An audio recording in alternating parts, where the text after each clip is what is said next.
ગલતેશ્વર મહાદેવ મંદિર સુરત શહેરથી 60 થી 70 કિલોમીટરના અંતરે અને બારડોલીથી આશરે 20 કિલોમીટરના અંતરે આવેલ છે અને બારડોલી રેલવે સ્ટેશન પણ છે. તમે બસ, પ્રાઇવેટ વ્હીકલ અથવા કાર દ્વારા આવી શકો છો. ગલતેશ્વર મહાદેવ મંદિર કુદરતી સૌંદર્ય અને ધાર્મિક શ્રદ્ધાનો અનોખો સમન્વય છે. તાપી નદીના કિનારે આ મંદિર એક આધ્યાત્મિક સ્થળ છે જે ભક્તોને શાંતિ અને શિવ ભક્તિનો અનુભવ કરાવે છે. ગલતેશ્વર મહાદેવ પૌરાણિક કાળથી સંબંધિત છે. કહેવાય છે કે આ મંદિરનું શિવલિંગ સ્વયંભૂ છે, એટલે કે તે પ્રકૃતિ દ્વારા પોતે પ્રગટ થયું છે. ગલતેશ્વર નામનો અર્થ થાય છે ગળાથી વહેતો શિવ, જે અહીંના શિવલિંગનું વિશિષ્ટ મહત્વ દર્શાવે છે. આ મંદિરનું સ્થાપત્ય પ્રાચીન શૈલીનું છે.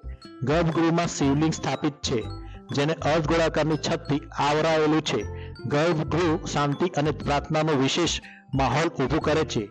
મંદિરની બહારના ભાગમાં નદી કાંઠાનો દ્રશ્ય ભક્તોને ધાર્મિક શ્રદ્ધા, કુદરતનો અનુભવ કરાવે છે.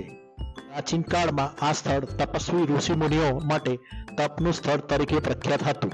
તાપી નદીના કિનારે આ મંદિર હોવાને કારણે ભક્તો માટે નદીમાં પવિત્ર ડૂબકી લગાવવાનું વિશેષ મહત્વ ધરાવે છે. ભક્તો અને પ્રવાસીઓ અહીં નદીમાં પવિત્ર સ્નાન કરે છે અને મંદિરની આસપાસ કુદરતના દ્રશ્યોનો આનંદ લે છે.